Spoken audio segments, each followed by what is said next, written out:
Hi guys, welcome back to my YouTube channel.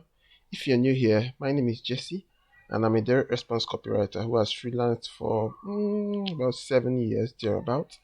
Now, if you've not come to the channel before, probably is your first time, I want you to hit the subscribe button under and also don't forget to hit the bell notification button to be getting most of my updates as soon as it just comes out. Now, on this channel, I teach you copywriting and how to profit from copywriting.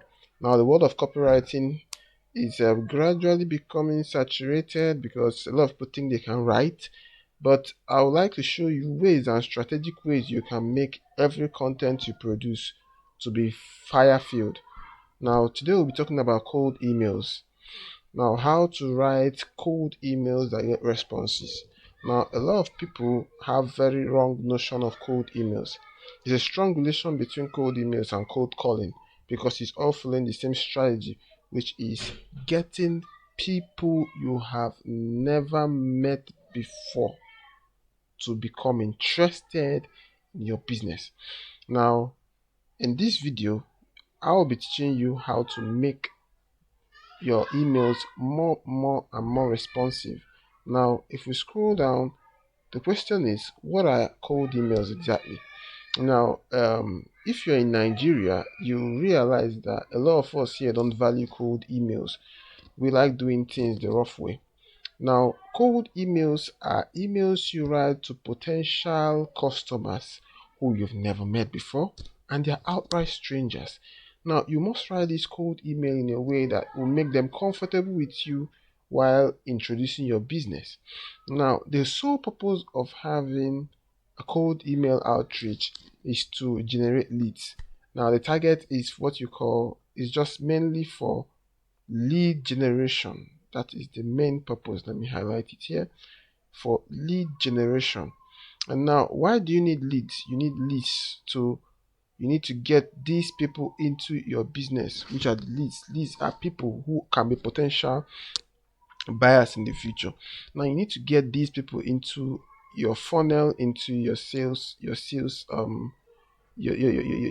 funnel. And how else can you do that? The easiest and the smartest way is to develop cold emails that will be able to get them interested, and then you keep prospecting to them as long as possible to see if they'll be interested.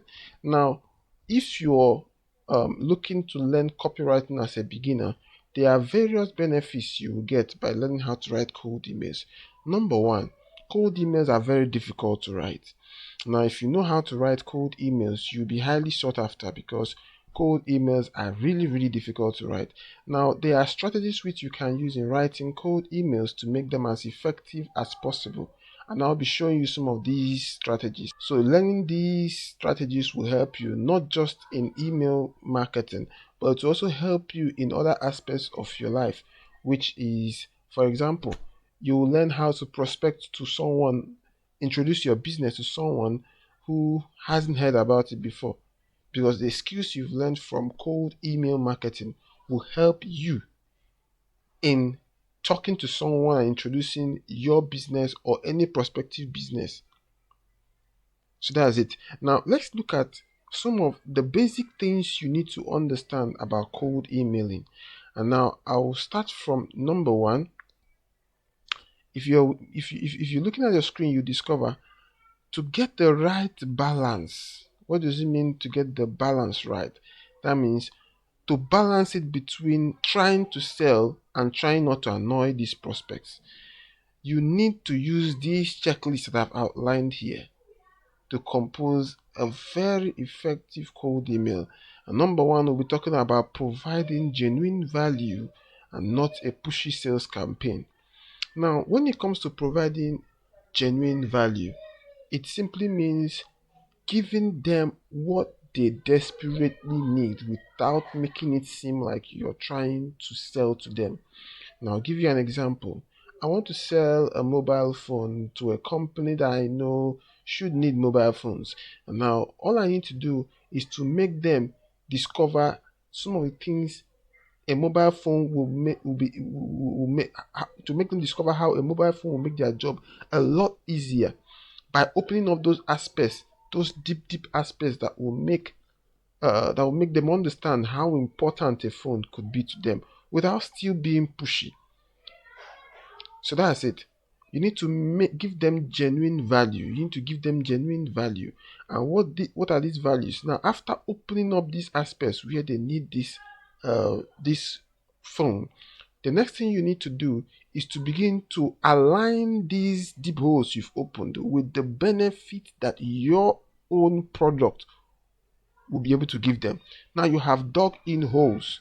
These holes is to make them discover how much they need these mobile phones. And now you are going to bring the benefits of your product and align it with these needs that they have.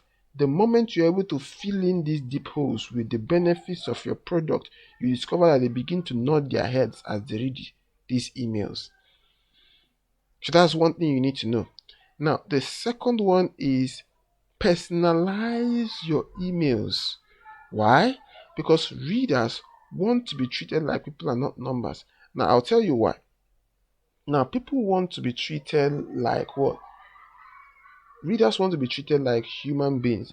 A lot of people write cold emails with the view that cold emails are just written to some maybe to a software or maybe to some kind of robot or something. So, however, it's important that you understand that you're talking to a real human being. So there has to be personality in these emails. For example, you have to talk to them.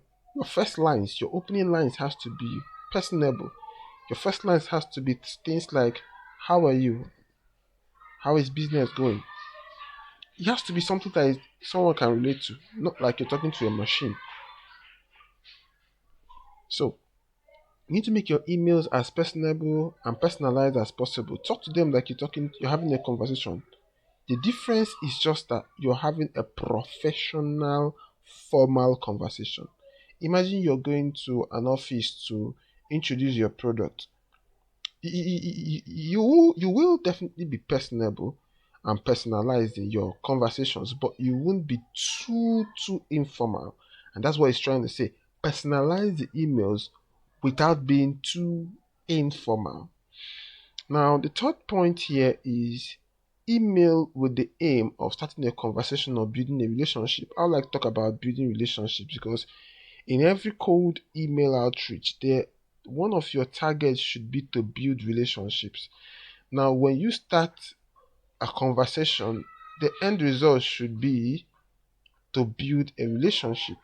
Now, when you are able to build a relationship, the good thing there is that they will end up coming back again. Yes, sometimes you might introduce a product to someone and that product might not catch their fancy at that time, but the relationship you were able to build with them over time will make them, whenever there's an opening or an opportunity, they will want to try out your product. And that is why we always subscribe to uh we always advise most times that you write cold emails in series. Why do you write cold email in series? Most times in cold emailing, you don't just write one email and expect the client to just be convinced by that email. It takes a period of time.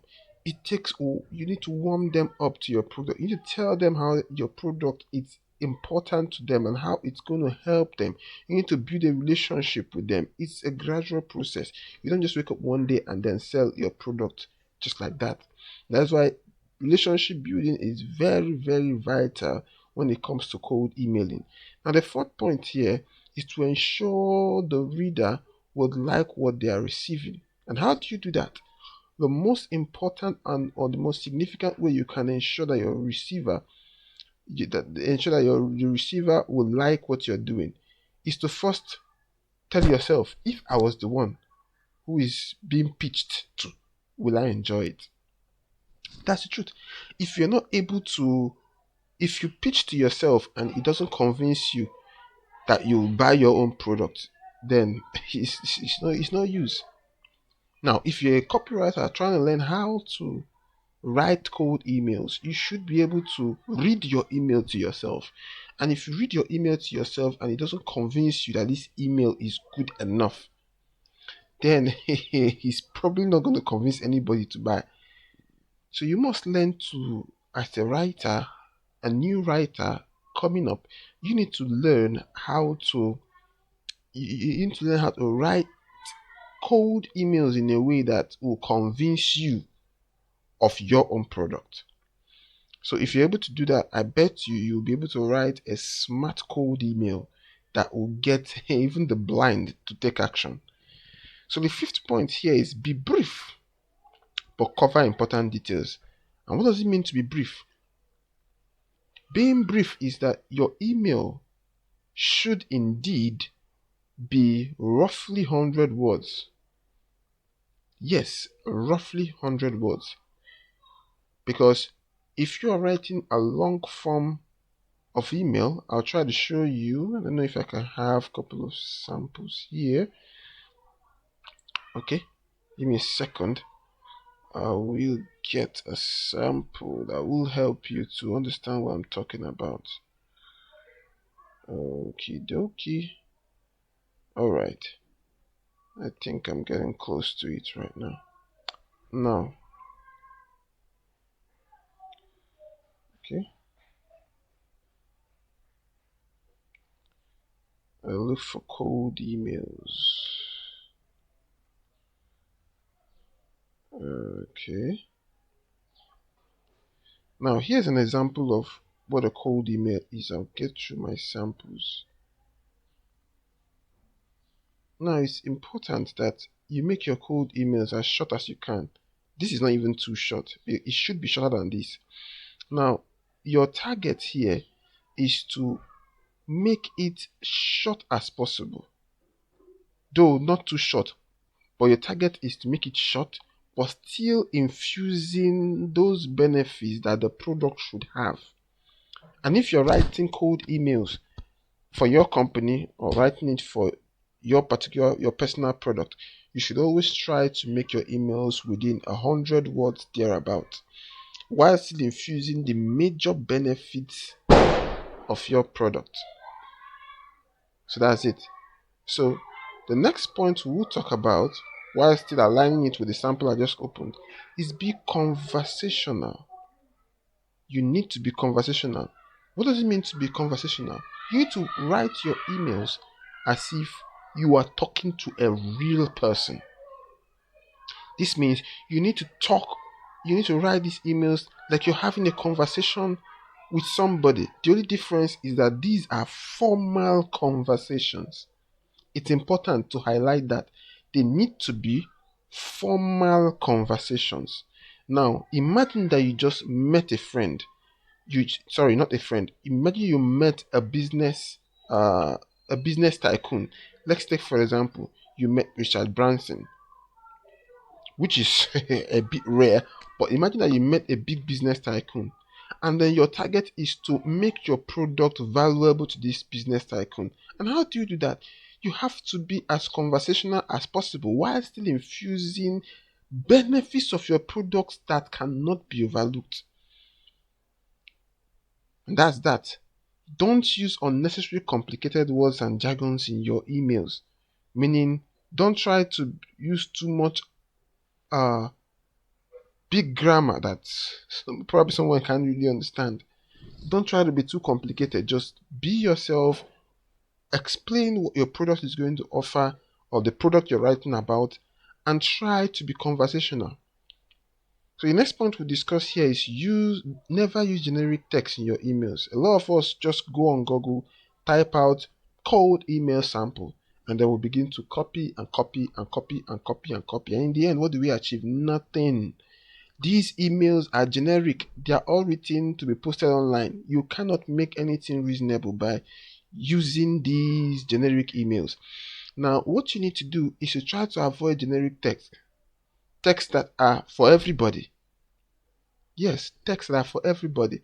Writing things that are not targeted. They're just for everybody. You have to be as tactical as possible. Understand your target audience. Who are these people you're writing to? That's your first move. You should understand who you're writing to. Are you writing to the chief executive officer of a big conglomerate? Are you writing to the chief executive officer of a technology company? The moment you understand who your target audience is, it will help you to take off the generic aspect of your writing. So try to understand who your target audience is, and it will help you to provide more value in your cold emails. Now, the eighth and final point is end your email with an open-ended question. What is an open-ended question? A question that is open. You can choose to take it or you can choose to leave it. It's open-ended. You can choose to take it, you can choose to leave it. It's not forceful, it's not pushy. That's what it is. Now, I'll give you an example from the sample I opened. Most of my sample emails, I try to make them as open-ended as possible. Now, I'll show you a second one here. Sorry. If you are interested, may I propose a short email exchange? It's a proposal. You can choose to either take it or you can choose to leave it. If not, thanks for your time in considering. Please let me know what you decide. It's important that you don't make your email so pushy. Why? Because if your emails are pushy, the undertone there is you just want to make a sale and go away. And it's so easy to neglect somebody who just wants to make a sale. It's super easy. So try to end your emails with an open mind, an open-ended question. Never push them to reply. So these 8 strategies should help you to create highly strategic and effective cold emails that will make even the blind to take action. Now, guess what? If you are able to write an exceptional cold emails, you will be able to generate a lot of leads through roughly 5 cold emails in series. Yes, the more effective cold emails are those emails that are able to generate response within fewer copies. So try as much as possible to write highly effective emails, cold emails, by leveraging these 8 strategies. And I'm sure with that, you'll be able to write something smart, something creative. Once again, if you have not subscribed to this channel, hit the subscribe button. Click on the bell notification button. Like this video if it provides value to you, so that it will encourage me to keep producing more valuable videos. Until next time, I want you to practice some of these points you've learned today, and practice them by writing some smart cold emails. So thank you so much for your time. Until the next one, I'll see you later.